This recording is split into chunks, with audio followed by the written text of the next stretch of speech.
Mis queridos hermanos, hermanas, amigos que verán posteriormente este culto memorial a través de las redes sociales, sean bienvenidos.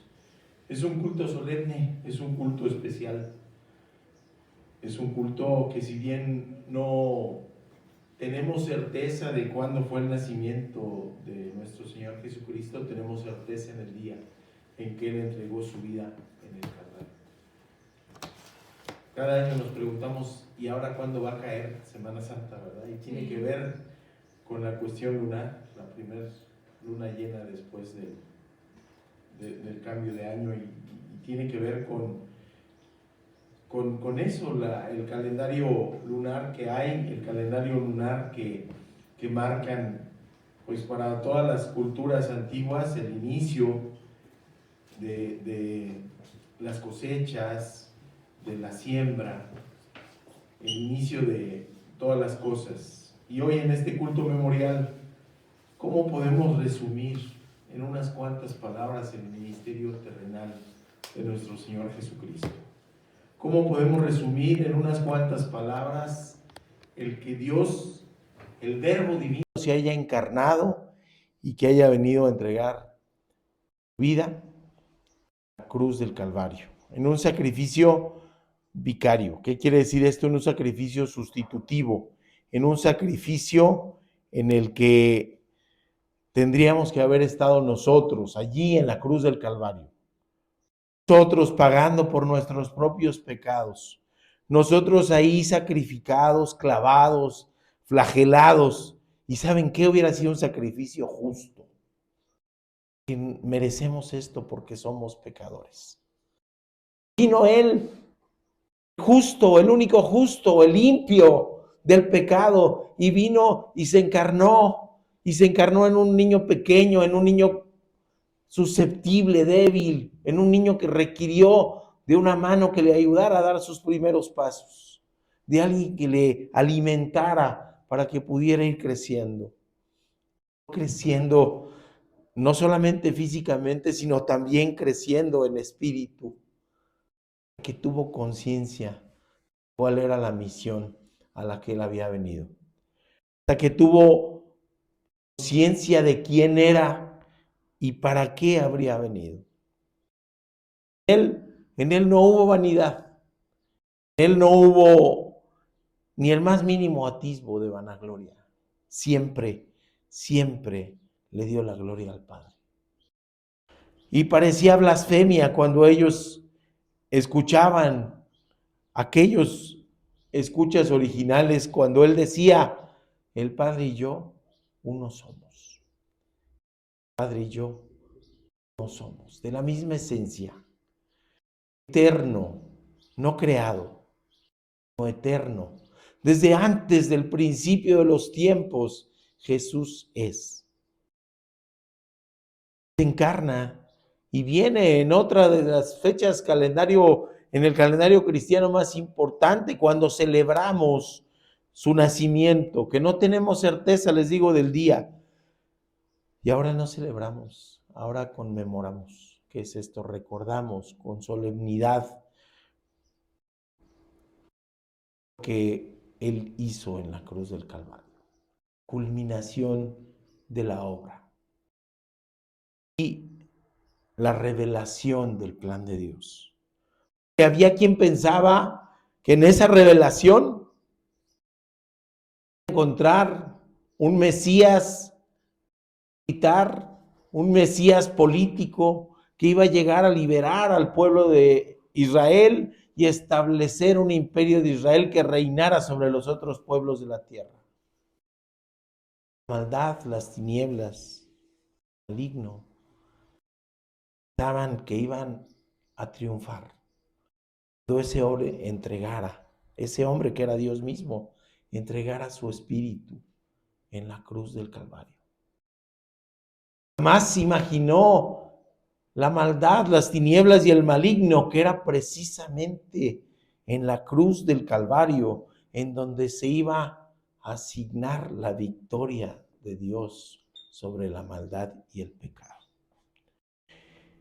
cómo resumir todo el ministerio de nuestro Señor en 7 frases, en 7 palabras.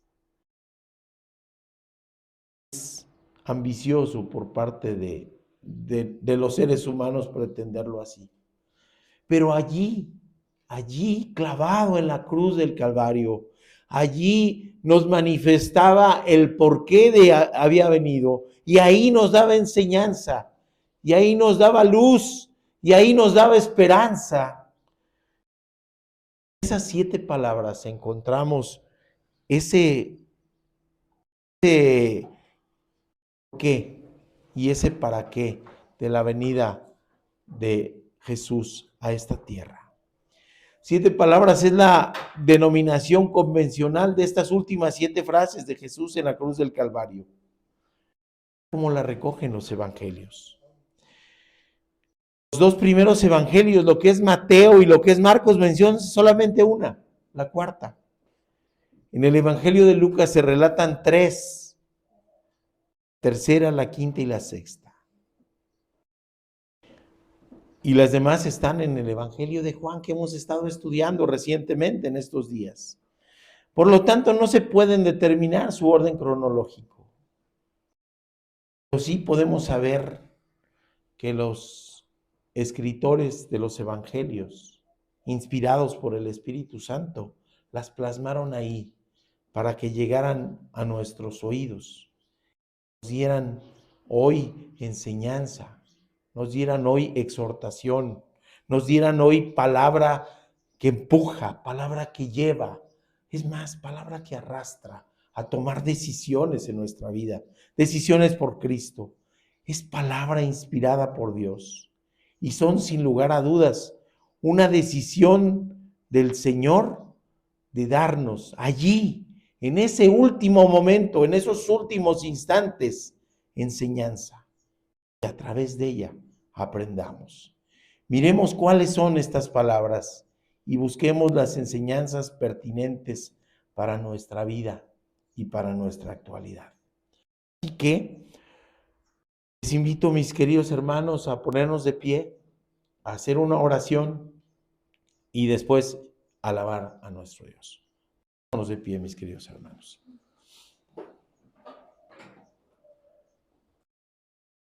Señor mi Dios, gracias infinitas te podemos dar, Señor, por ese sacrificio inigual que tú hiciste en la cruz del Calvario, Padre bendito. Gracias te damos porque en tu cuerpo flagelado hay esperanza y hay consuelo, eres el pan de vida. Tu sangre, Padre bendito, hay más sed, agua viva. Es el camino, la verdad y la vida, Padre bendito, y nos veniste a mostrar el camino a reconciliación con el Padre. Gracias porque aún ahí, gelado, martirizado, hidratado, quemado por el sol, escarnecido, escupido, golpeado. Tú pensaste en aquellos que te escuchaban. Y tú pensaste también, Padre, en aquellos que te escucharíamos posteriormente. Gracias, Señor. Permítenos que en este culto te demos reverencia, toda la devoción, toda la fe que nuestro imperfecto corazón pueda dar, Padre bendito.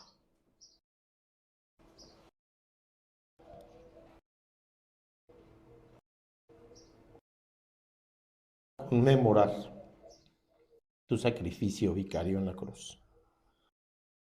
Permítenos alabarte con el corazón en la mano, con voces imperfectas, con el deseo de que este culto memorial sea de olor grato para ti. Rogamos, en el nombre de Cristo Jesús, oramos. Amén. Alabemos, mis queridos hermanos.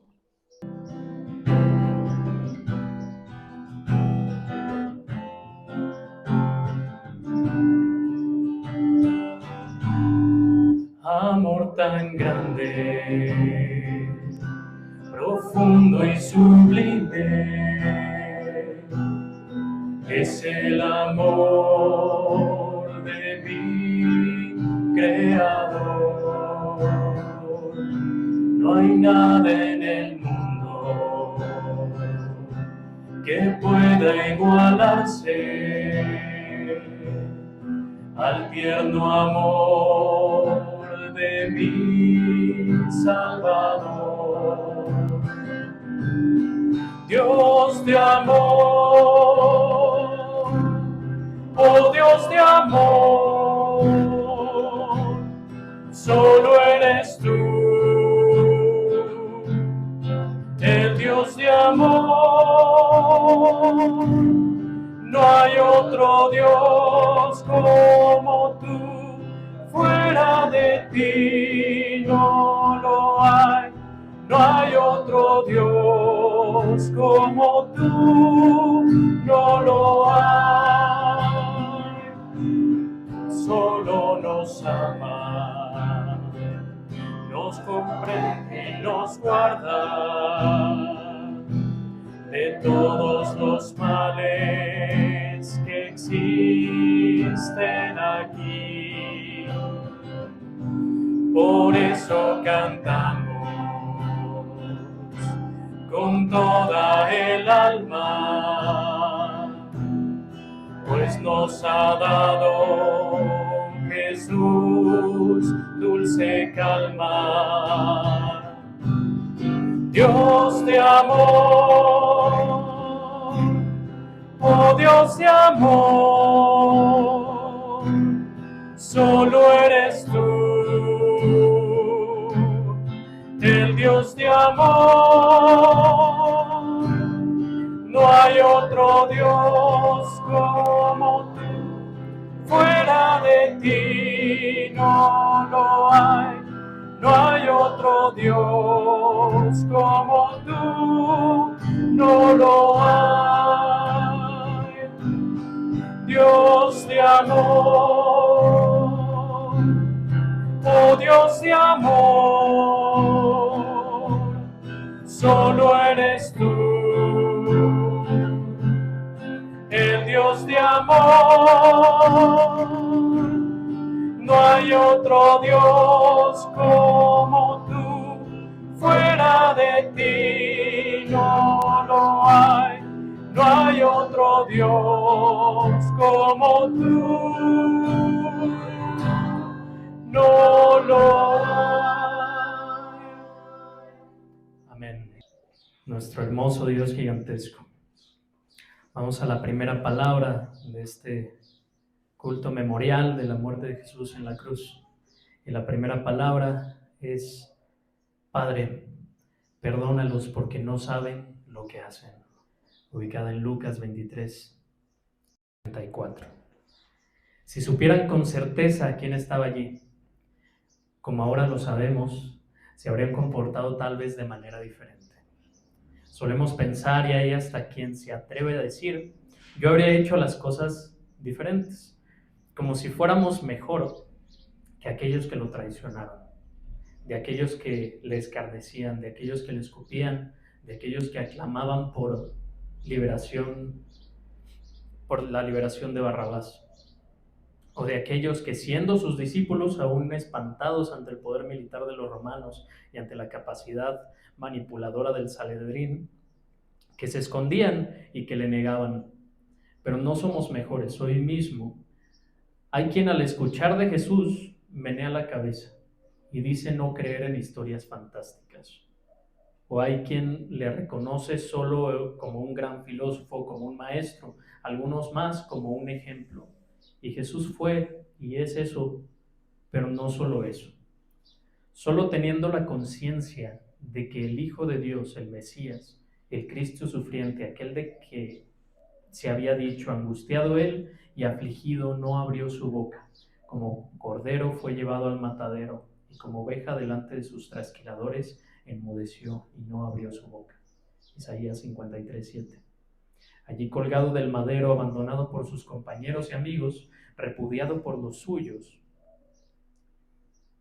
martirizado por el ejército ocupador, con la boca seca, los labios cuarteados, la lengua pegada casi al paladar, de su boca sale una oración, y no para él. Es una oración de intercesión, es una oración al Padre Celestial para que perdone a todos los que participaron por traición, acción u omisión para cumplir, aún sin saberlo, el cumplimiento de la profecía. Perdona, Padre, suplica. Olvida, es decir, olvida los agravios a los soldados, a los juzgadores, a los judíos y a los gentiles, y a los que entonces le rechazaron, a los que ahora le rechazan, a los que entonces le escarnecían, a los que ahora lo hacen. Por ellos, por nosotros, ora el Padre, suplique el perdón del Supremo, porque en su propio corazón hay perdón. Por eso intercede, por eso suplica, no para él, sino para todos los demás, incluyéndonos. Imagínense, hermanos, que nosotros estemos en la situación en la que estuvo Jesús. Me parece que clamaríamos a Dios no por los que nos hacen lo que le hicieron a Jesús, sino que clamaríamos por nosotros mismos. Esa es la diferencia. Jesús no dijo, ay, Señor, ayúdame. Dijo, Señor, perdónalos, porque no saben lo que hacen. Dice la palabra de Dios: despreciado y desechado entre los hombres, varón de dolores, experimentado en quebranto, y como que escondimos del rostro, fue menospreciado y no lo estimamos. Ciertamente llevó él nuestras enfermedades y sufrió nuestros dolores, y nosotros le tuvimos por azotado, por heridos de Dios y abatido. Isaías 53, 3, 4. Demos paso al hermano Iván para la segunda palabra. Segunda palabra, palabra de esperanza. Yo te aseguro que hoy estarás conmigo en el paraíso. Lucas 23, 43. Los dos malhechores, aquellos que habían buscado lejos de Dios otro destino, ladrones a los que era su Dios el dinero y los bienes materiales, quizás patriotas que buscando la liberación terrenal de su pueblo, luchando contra el imperio romano, y los judíos colaboracionistas, habían atracado y matado, buscando hacer las cosas a su modo, a su manera y lejos, muy lejos de haber caminado con Jesús. Aunque seguramente le habían escuchado y sabían de él, ambos podían presentar fácilmente a la humanidad entera, pecadores con la soberbia de ser y manera, con una noción de quién es Jesús, y después toman una postura ante él. ¿Cómo puede pasar ahora mismo? Así que podemos conocer el diálogo entre los dos malhechores crucificados, también, uno a cada lado del Señor. Y Lucas registra ese intercambio. Uno de los malhechores que estaban colgados le injuriaba diciendo: si tú eres el Cristo, sálvate a ti mismo y a nosotros. Respondiendo el otro le respondió diciendo: ¿ni aún temes a Dios, estando en la misma condenación? Nosotros a la verdad justamente padecemos porque recibimos lo que merecieron nuestros hechos, mas este ningún mal hizo. Lucas 23 del 39 al 41.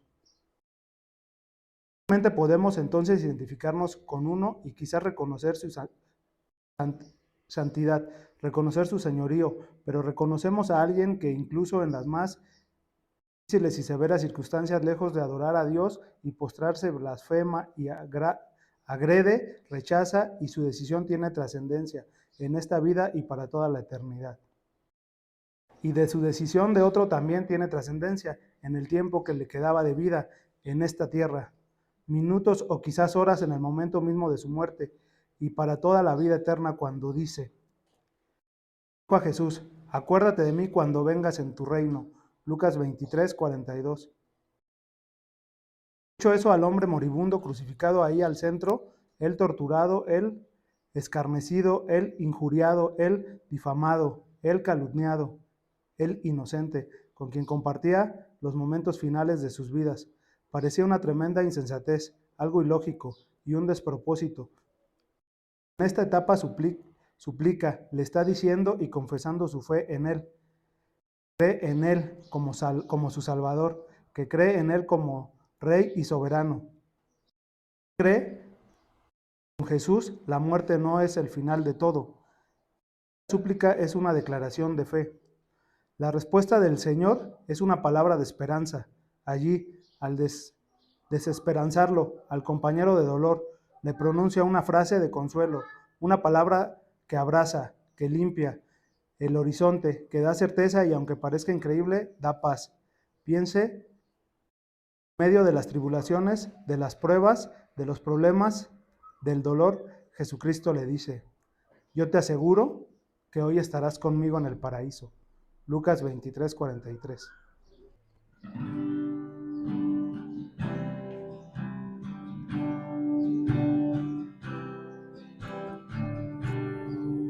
No merezco tu amor, soy una oveja que escapó. Fue tu empeño en encontrarme lo que me hizo regresar de nuevo. Yo no merezco tu perdón. Fue tu bondad mi salvación. Ignorando mi arrogancia, me miraste desde el Gólgota y en la cruz llevaste el peso de mi culpa. Yo quedé como la nieve blanca y pura, no me queda más que servirte solo a ti. Llevaré la cruz por ti, mi Salvador Jesús.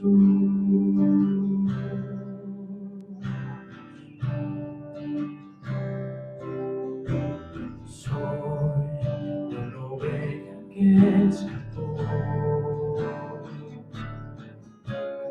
Fue tu empeño en encontrarme lo que me hizo regresar de nuevo. Yo no merezco tu perdón. Fue tu bondad mi salvación. Ignorando mi arrogancia, me miraste desde el Gólgota y en la cruz llevaste el peso de mi culpa. Yo quedé como la nieve blanca y pura, no me queda más que servirte solo a ti. Llevaré la cruz por ti, mi Salvador, y en la cruz llevaste el peso de mi culpa. Yo quedé como la nieve blanca y pura, no me queda más que servirte solo a ti. Llevaré la cruz por ti, mi Salvador Jesús.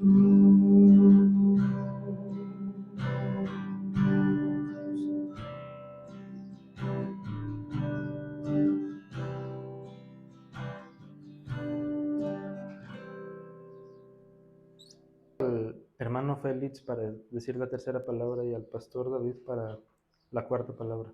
Señor les bendiga. Le doy gracias a Dios y a nuestro hermano David por permitirme participar en este memorial tan importante. Y gracias al Señor porque estamos aquí reunidos en torno a su palabra, hermanos. La tercera palabra, todas las palabras son importantes en ese momento y siempre de la palabra del Señor. Dice la tercera palabra: mujer, ahí tienes a tu hijo. Luego dijo al discípulo: ahí tienes a tu madre. Juan 19, 26, 27. Ahí en la cruz, prácticamente abandonado por casi todos, excepto el discípulo amado y un grupo de mujeres, Volteando la mirada hacia abajo, ve a la mujer que le cuidó desde la infancia, quien seguramente le enseñó a leer, a quien consoló y acompañó después de la muerte de su esposo, y ahora ve a Jesús, su primogénito, allí herido de muerte, y en el corazón lleno de amor de Jesús, piensa en su madre, la ve llena de dolor, pero también la ve susceptible, mujer viuda que había vencido las resistencias iniciales y se había incorporado al grupo de personas que le seguían, digamos un segundo grupo en cuanto a cercanía después del círculo cercano de los 12 discípulos. El Evangelio de Juan 19:25, estaban junto a la cruz de Jesús su madre y la hermana de su madre, María, mujer de Cleofas, y María Magdalena. Y también ve en cercanía física, pero no solo física, al discípulo amado. Y los encomienda uno al otro.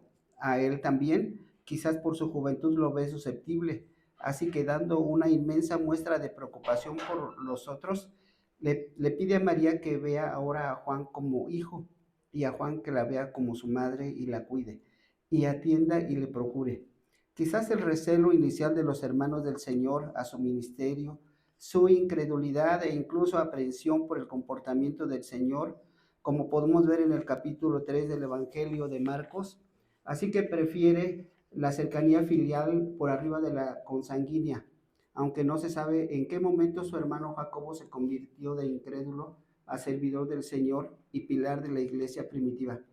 Solo Dios puede transformar corazones, pero en su corazón, en ese momento, hay una legítima preocupación por su madre y por el discípulo. Nos está enseñando la importancia del amor en acción entre los creyentes. Solo hay consuelo si hay acompañamiento, y este solo es efectivo si es en torno a Dios y a su palabra. Leyendo la palabra de Dios, hermanos, encuentro que también hay otra enseñanza en esta palabra de nuestro Señor Jesucristo, y es que si alguien conoció a Jesús, María, desde que nació, ella fue avisada por el ángel que iba a concebir. Entonces ella estuvo presente y siempre en todo momento con nuestro Señor Jesucristo.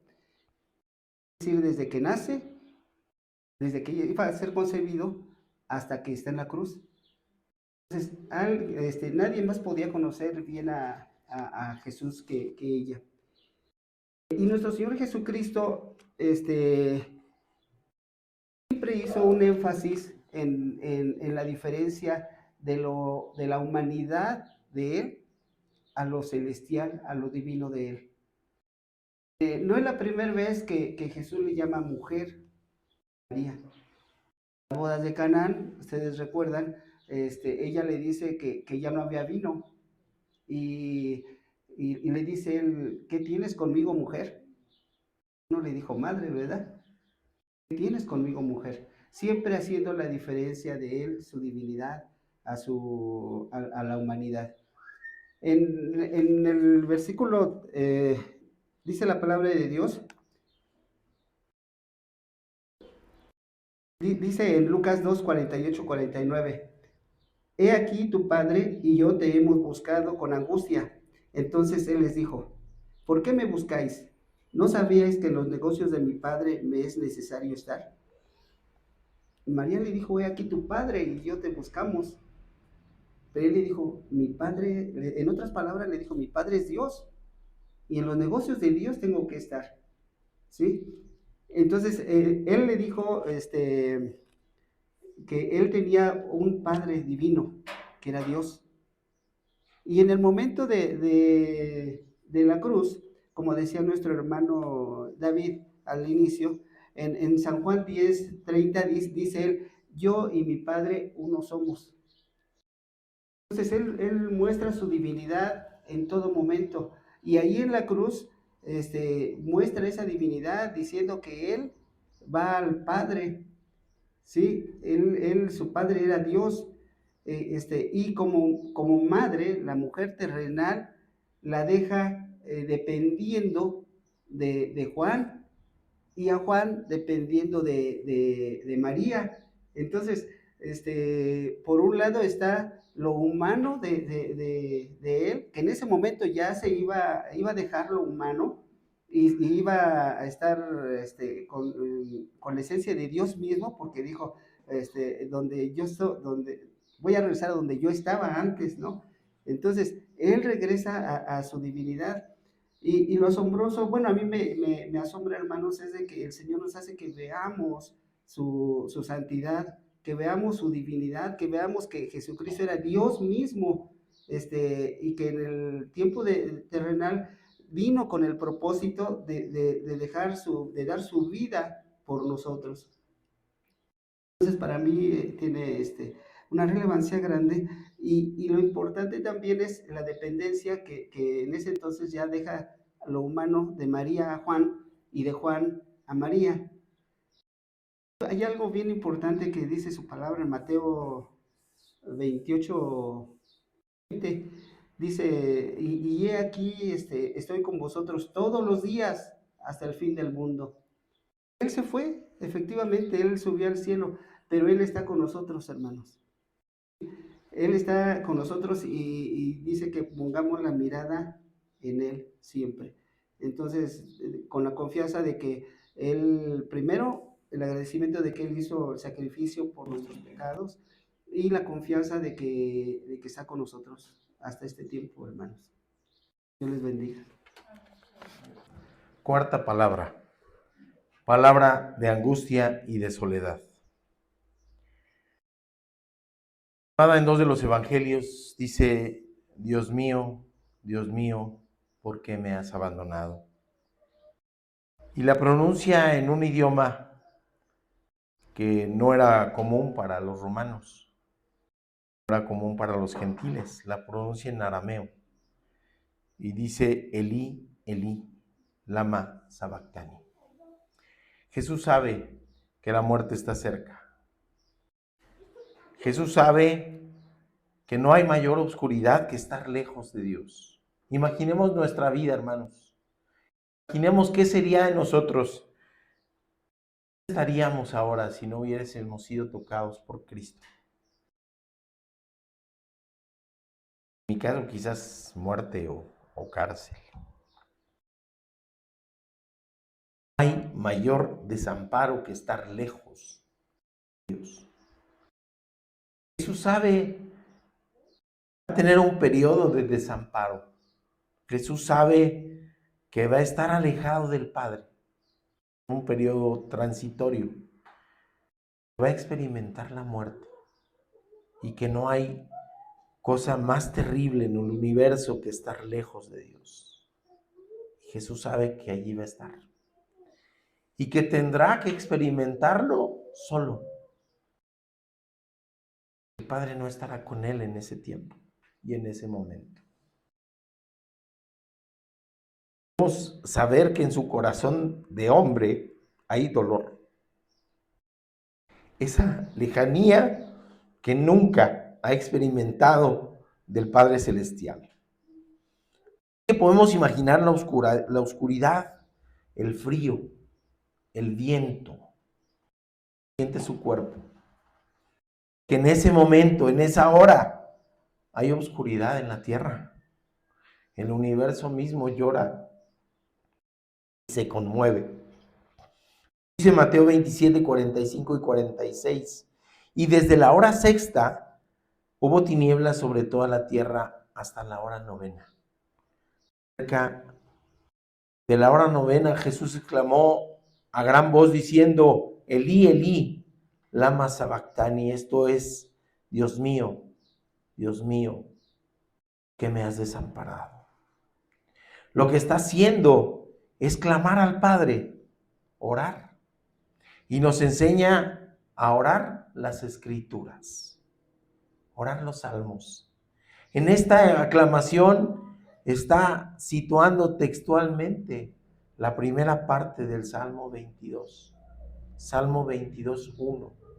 Escrito cientos de años antes de que Él se encarnara, está diciendo, miren, aquí en la cruz del Calvario, aquí con mi sacrificio, se está dando cumplimiento a lo que el corazón angustiado de David había escrito cuando él, separado de Dios por el pecado, cuando él con arrepentimiento en su corazón y en su mente, clamaba por perdón. Ahora Jesús les dice, eso que escribió David en su corazón angustiado está siendo cumplido en mí para perdón de los pecados. Por eso se debe descartar definitivamente la herejía de que Jesús se sintió abandonado por el Padre. El Padre no lo abandonó jamás. Estaba clamando algo por el Padre. Está orando y Él mismo es la palabra, Él mismo es el verbo divino por quien y para quien todo fue creado. No hay incertidumbre, no hay reclamo, no hay sensación de abandono. Que sabe que el Padre está y estará siempre para Él y también para nosotros, mis queridos hermanos. Pero sabe también que ese periodo de oscuridad lo tendrá que vivir solo. Hay incertidumbre porque en Él hay la certeza del triunfo que está por venir, porque sabe lo que ha de venir, no solo de su muerte, sino lo que va a generar su muerte, que es la salvación. Pero sabe que habrá un momento y un sitio en que estará alejado del Padre hasta que resplandezca su luz para no apagarse nunca y que se empezará a manifestar gloriosamente en su resurrección. Miremos lo que nos dice el llamado profeta mesiánico Isaías 53, 10 al 12. Con todo esto, Jehová quiso quebrantarlo, sujetándole a padecimiento. Cuando haya puesto su vida en expiación por el pecado, verá linaje, vivirá por largos días, y la voluntad de Jehová será en su mano prosperada. Verá el fruto de la aflicción de su alma y quedará satisfecho por su conocimiento. Justificará mi siervo justo a muchos y llevará las iniquidades de ellos. Por tanto, yo le daré parte con los grandes y con los fuertes repartirá despojos.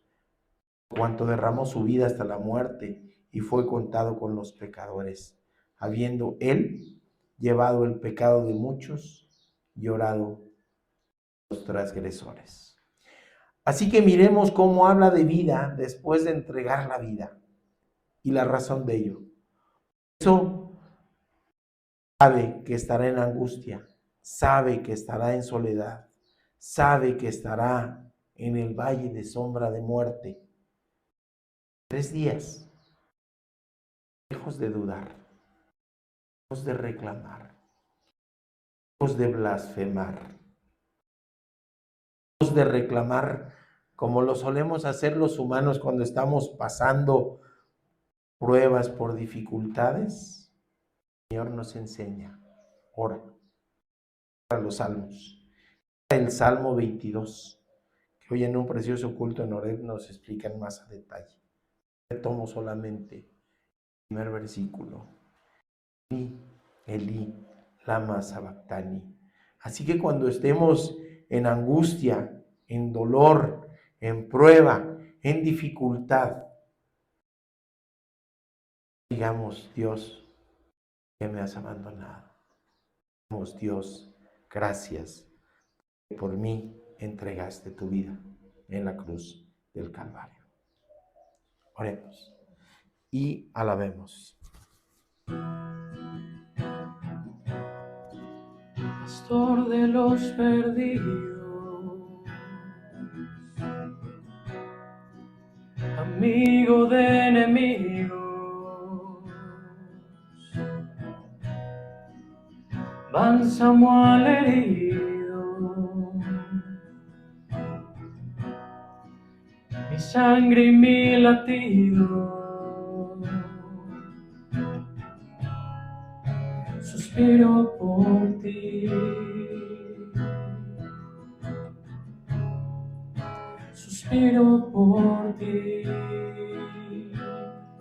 Cuánto amor hizo falta para destruir mi error. ¿Cuál poder fue capaz de hacerme ver mi condición?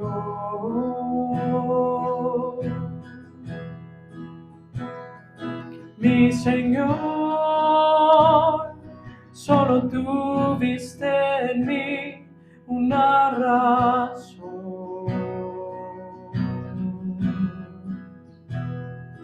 Y al morir, derramaste eternidad al corazón.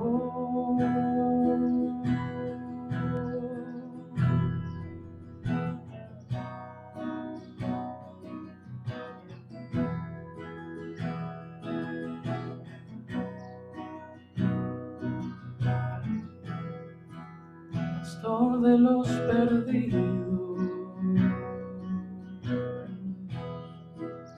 amigo de enemigos, bálsamo al herido, mi sangre y mi latido.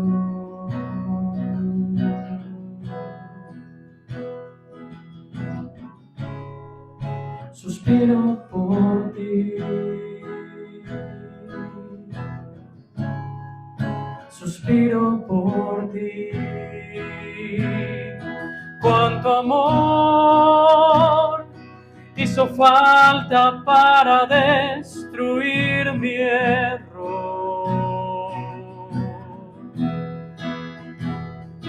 ¿Cuál poder fue capaz de hacerme ver mi condición?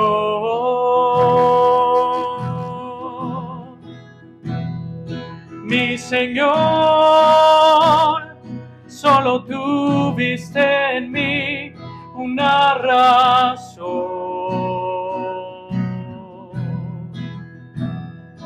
Y al morir, derramaste eternidad al corazón.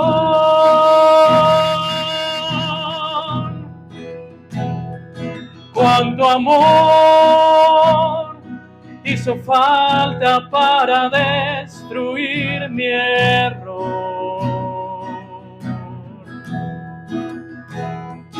¿Cuál poder fue capaz de hacerme ver mi condición? Mi Señor, solo tú viste en mí una razón. Y al morir, derramaste eternidad al corazón.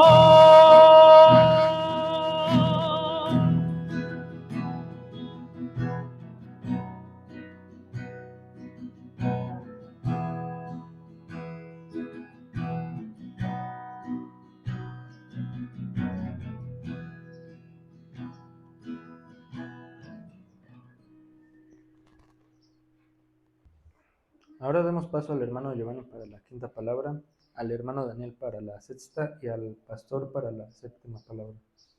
Buenas tardes. La quinta palabra es tengo sed.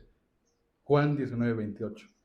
Una de las herejías que ya existían desde el primer siglo era el gnóstico, que se negaba a la humanidad de Cristo. Pero Él es 100% Dios y también fue la encarnación 100% hombre, capaz de requerir los cuidados de todo bebé, de recibir una enseñanza de los adultos de su entorno, de sentir cansancio, sueño, dolor, hambre y por supuesto sed. Uno de los principales signos de deshidratación es la sed. El Señor había perdido mucha sangre y había tenido poco o nada de aporte. La habrían hecho caminar cargando un madero y había sufrido crucificado para estar bajo los inclementes rayos del sol a pleno mediodía. Así que tener sed era absolutamente lógico, y Jesús mostraba de esa manera su humanidad. Pero ya lo hemos dicho, algo quiere mostrar además de eso, y algo quiere enseñar. Les está mostrado el cumplimiento del versículo 15 del Salmo 22. que es un salmo mesiánico que describe con precisión desde siglos atrás la situación que Jesús vivía en ese momento. Un tiesto se secó mi vigor, y mi lengua se pagó a mi paladar. Me has puesto en el polvo de la muerte, aunque también se da cumplimiento a lo marcado en el Salmo 69:21. Me pusieron además hiel por comida, y sed se dieron a beber vinagre, porque le dan vino agrio aquel que toman los soldados para mitigar la sed, mientras cuidan a los crucificados y se aseguran de que morirán. Que en este pasaje nos muestra la humanidad de Jesús, pero también su absoluta divinidad. Estar bajo control, nunca lo ha perdido. Está allí para completar la obra y no obligado, no por simple obediencia, sino que la ha venido para cumplir su propia voluntad, entregarse para el perdón de los pecados y para entregarnos vida, vida eterna y vida en abundancia. La quinta expresión de Jesús desde la cruz fue tengo sed. Mediante sus palabras revela su intenso sufrimiento físico.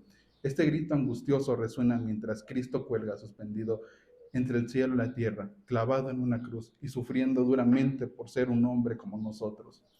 En este grito lleno de dolor expresa una de las necesidades humanas más básicas, la necesidad de apagar nuestra sed.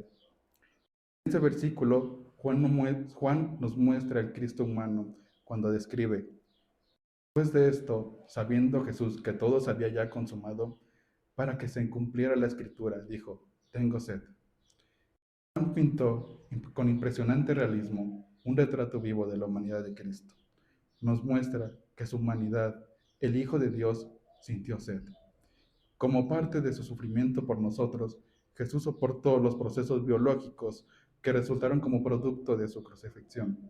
En forma sorprendente, podemos notar que incluso su sed señalaba el cumplimiento de la profecía acerca de su muerte, y Juan notó que Jesús habló sabiendo que todo ya se había consumado. Esta no era la primera vez que Jesús había sentido intensa sed y que se le ofrecía alivio. En Mateo 27:34 y Marcos 15:23 señalan una ocasión anterior, cuando los soldados le habían ofrecido vino para saciar su ardiente sed. Sin embargo, esta vez fue vino fresco mezclado con mirra. La mezcla actuaba como un narcótico diseñado para aliviar el horroroso dolor. El vino fresco hacía menos nauseabunda la amarga mezcla, de modo que la víctima no lo vomitara. Pero a pesar de ello, Jesús había rehusado a beberla. El pasaje nos muestra la verdadera humanidad de Cristo, el que le había prometido agua viva a la mujer junto al pozo, moriría sintiendo sed. Esta es la asombrosa paradoja de la encarnación.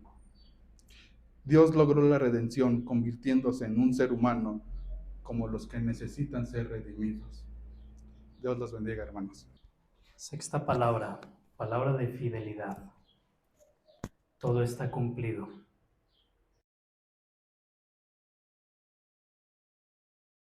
¿Se dan cuenta cómo después de todas estas situaciones que pasó Jesús, hubieron ciertas palabras que mostraban tanto su humanidad como todas estas partes en donde la Escritura decía de que Jesús debía de hacer ciertas cosas, que el Mesías debía de cumplir con ciertas cosas?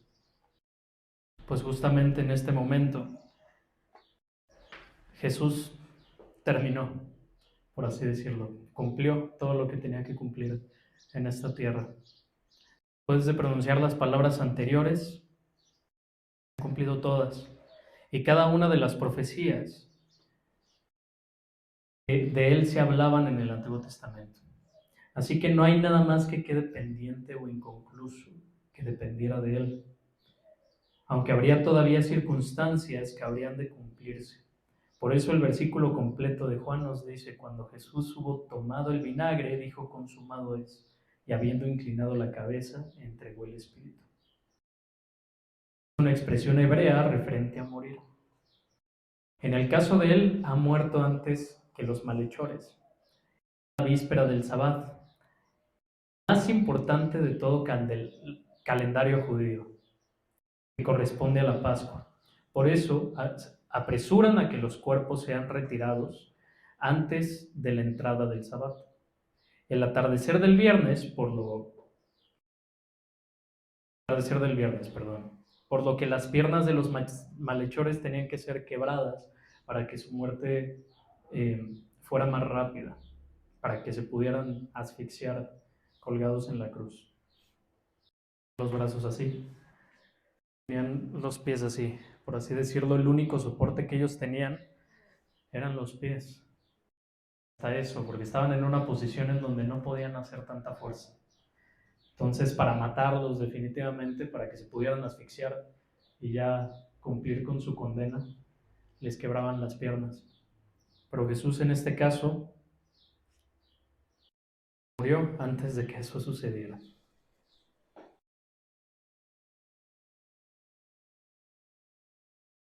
Refiriéndose en otras profecías, refiriéndose al Cordero que se sacrificaría para la celebración de la Pascua, que vemos en Éxodo 12:46 y Números 9:12.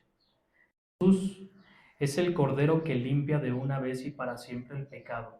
Es el liberado y es su sangre la que nos evita, espiritualmente hablando, la muerte, como en la liberación de los hebreos en Egipto.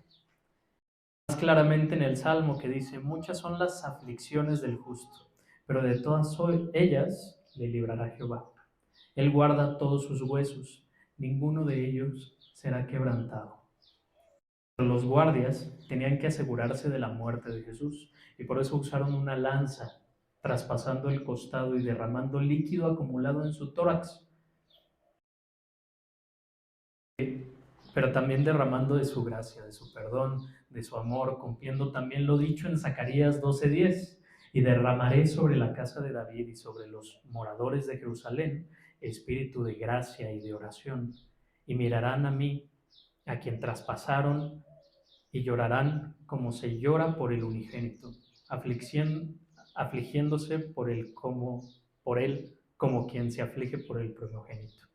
Así podemos ver que se siguen cumpliendo las profecías. Tenemos un Dios fiel que cumple todas sus promesas. Está cumplido, mis hermanos. Dios. Séptima palabra, palabra de confianza. En tus manos encomiendo mi espíritu. Lucas 23:46. La muerte ya es inminente, como nos lo acaba de comentar nuestro hermano Dani. Él ha sido apresado la noche anterior, ha sido golpeado, ha sido flagelado, ha sido azotado, ha sido coronado con una corona de espinas, caminado hasta el monte cargando una cruz de decenas de kilos de peso. Así que su cuerpo es maltratado más allá de lo que fueron los otros crucificados. La muerte ya es inminente. Su cuerpo no resiste más. Ha desmayado a ratos, quizás. Otros ratos recobra la conciencia. Ha rechazado ese compuesto. Utilizaba un compuesto que mezclaba dos hierbas, de leño y mandrágora, que lo que hacía era que perdieran parcialmente la conciencia para poder soportar el dolor físico. El Señor sabe, necesita tener una lucidez completa hasta el último momento, por eso lo rechaza. Rechaza eso que le mitigaría el dolor para cargar el dolor del pecado humano a plenitud, con una lucidez completa. Sabe a la perfección que está cercano al último aliento, que está cercano ya la última inspiración y el último suspiro. Sabe también que su cuerpo vaya a ser inerte, ya sin signos vitales, y que se habrá ido con ello el dolor. Sabe también que ese cuerpo inerte no puede contener a su espíritu, que su espíritu irá con el Padre, que su espíritu no perece, y por eso hace esta última súplica, esta última oración al Padre. Padre Celestial, donde Él ha venido, con quien Él ha estado la eternidad completa y con quien regresará. Pone en sus manos, las manos del Padre Celestial, en las manos del Padre amoroso, a su espíritu. Ya no hay vida corporal que lo encomiende como lo hace el salmista. El salmista en el Salmo 31:5 dice: en tu mano encomiendo mi espíritu. Tú me has redimido, oh Jehová, Dios de verdad. Así que vemos que en este momento viene también a la mente de Jesús y a sus labios cuarteados, secos, oración, un salmo, así como se alababa al Padre. Los salmos eran cantos y Él está orando al Padre en esos últimos momentos. Está diciéndoles: en ti confío, en ti confío. Por eso es que esta es una palabra de confianza. ¿A quién le vamos a encargar nuestro espíritu, mis hermanos? ¿En quién vamos a depositar nuestra confianza? ¿En las manos de quién estará mejor cuidado nuestro espíritu que en las manos de Dios? Él nos lo enseña. Él confía en el Padre Celestial. Él descansa en el Padre Celestial. Él reposa, incluso en esos momentos de dolor, en el Padre Celestial. Y sabe que se cerrará un capítulo, sabe que se cerrará esa parte de la historia, que no hay nada más por cumplir. Por eso ha dicho: consumado es. Pero también sabe que no es el fin de la historia. Les ha predicho que resucitará. Les ha dicho que hay que transitar irremediablemente por el valle de la muerte. Pero no es lo mismo transitarlo en soledad, pero no en desamparo espiritual, que sabiendo que su espíritu está con el divino pastor. Eso encomienda su espíritu al pastor de pastores. Por eso nos dice el Salmo 23:4: aunque ande en valle de sombra de muertes, no temeré mal alguno, porque tú estarás conmigo. Hay consuelo, hay confianza. Y el Señor Jesús confía, y en eso descansa su espíritu, en la confianza en el Padre Celestial. Nuestra confianza aquí y ahora, aún en el valle de sombra de muerte, está en Jesucristo, el primogénito de la resurrección, el unigénito de Dios. El Señor confía en el Padre Celestial porque es un Dios fiel y es un Dios que cumple sus promesas. Por eso la muerte para los cristianos se vive de una manera diferente, porque es a Dios a quien le encomendamos nuestro espíritu. Y esto es lo que nos está enseñando el Señor Jesucristo en esos últimos instantes de la vida. Una vez dicho esto, expira. De su boca no sale en ningún momento reproche, en ningún momento amargura. De su boca no sale en ningún momento reclamo. Cayó. Dejó esto a un lado. Dejó esto fuera de su corazón. De la abundancia del corazón habla la boca, nos dice la palabra de Dios. Y lo que abundaba en el corazón de Jesús era amor, confianza, fe en el Padre Celestial. Así que salieron estas palabras para que ahora a nosotros una muestra de fe, una muestra de consuelo, nos dio una muestra que a pesar de las circunstancias debemos de confiar plenamente en Dios. De eso es que estaba lleno su corazón, de eso es que estaba pletórico su corazón, de amor, de fe, de confianza, de misericordia, de piedad, de perdón. Nos mostraba en los hechos que vivía y moría cumpliendo lo que de él se decía. El hombre bueno, el buen tesoro de su corazón saca lo bueno, Y el hombre malo del mal tesoro de su corazón saca lo malo, porque de la abundancia del corazón habla la boca. Y en el corazón de Jesús, hasta el último instante, había amor, misericordia, paz, esperanza y consuelo. La séptima palabra, mis queridos hermanos. Vamos a escuchar una alabanza más. Después nos despediremos.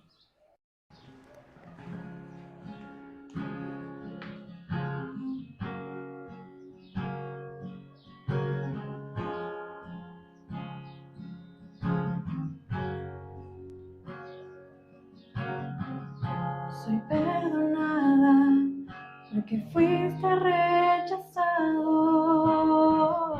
Soy aceptada y tú condenado. Todo por tu amor al morir en el madero, porque lo diste todo por mí. Soy perdonada porque fuiste rechazado. Soy aceptada y tú condenado. Todo por tu amor al morir en el madero, porque lo diste todo por mí. Inmenso amor por mí de ti. Tú, mi rey, moriste por mí. Inmenso amor, sé que es verdad. Fuiste, Señor, por mí a la cruz, y estoy aquí por ti, Jesús.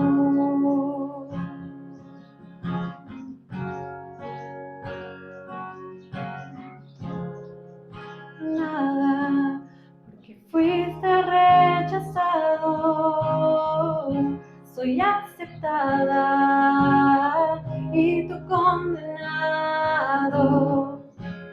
Todo por tu amor al morir en el madero, porque lo diste todo por mí. Inmenso amor por mí de ti. Tú, mi rey, moriste por mí. Inmenso amor, sé que es verdad. Fuiste, Señor, por mí a la cruz, y estoy aquí por ti, Jesús.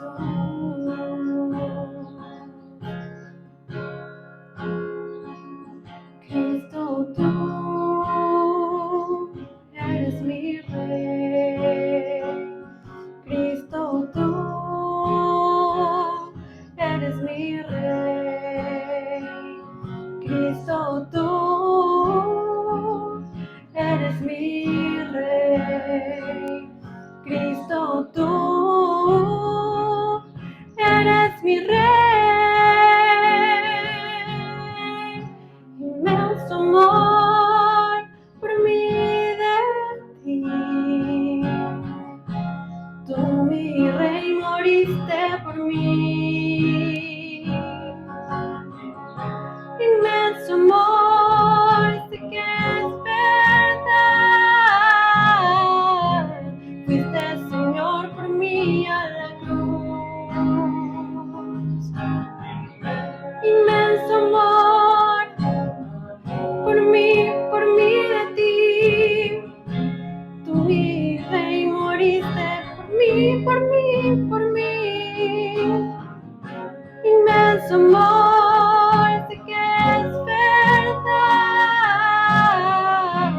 Fuiste, Señor, por mí a la cruz, y estoy aquí por ti, Jesús. Estoy aquí por ti.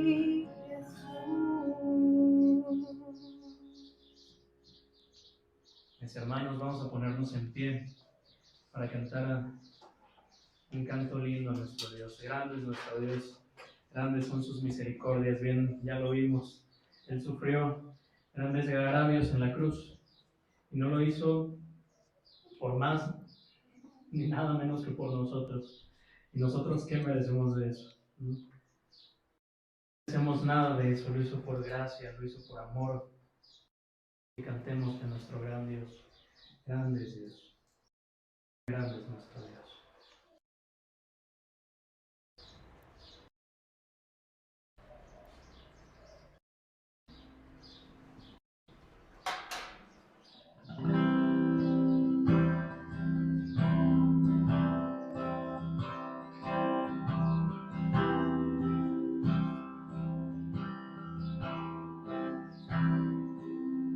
En el esplendor de un rey, vestido en majestad, la tierra alegre está, la tierra alegre está, cubierto está de luz, venció la oscuridad y tiembla su voz, y tiembla su voz. Cuán grande es Dios, cántale cuán grande es Dios, y todos lo verán. Cuán grande es Dios.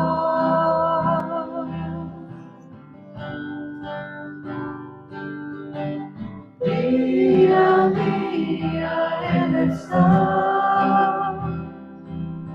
y el tiempo está en Él, principio y el fin, principio y el fin. La Trinidad en Dios, el Padre como Espíritu, Cordero y el León, Cordero y el León. Cuán grande es Dios, cántale cuán grande es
y todos lo verán. Cuán grande es Dios.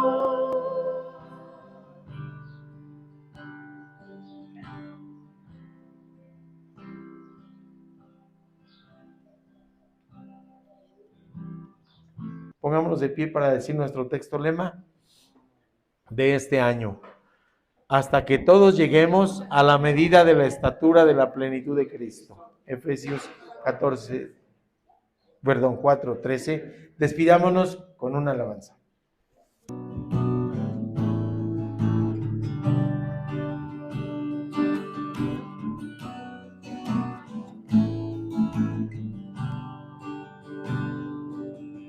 Que el Señor te dé su bendición, que te guarde en su corazón.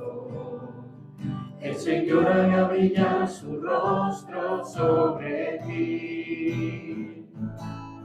Que el Señor te llene de su amor y que vueles en su libertad y que ponga en tu corazón su paz. Cuando la vida y la muerte pierdan su sentido, cuando el camino se haga duro y no puedas seguir, recuerda que el que por el gozo puesto enfrente suyo nos liberó con esa gran victoria de la cruz. Que el Señor te dé su bendición a la hora de partir de aquí y nos vuelva a reunir en la resurrección. Cuando a toda muerte y dolor nos destruya Cristo con su amor y nos una para siempre su paz. Y nos una para siempre su paz. Y nos una para siempre su paz.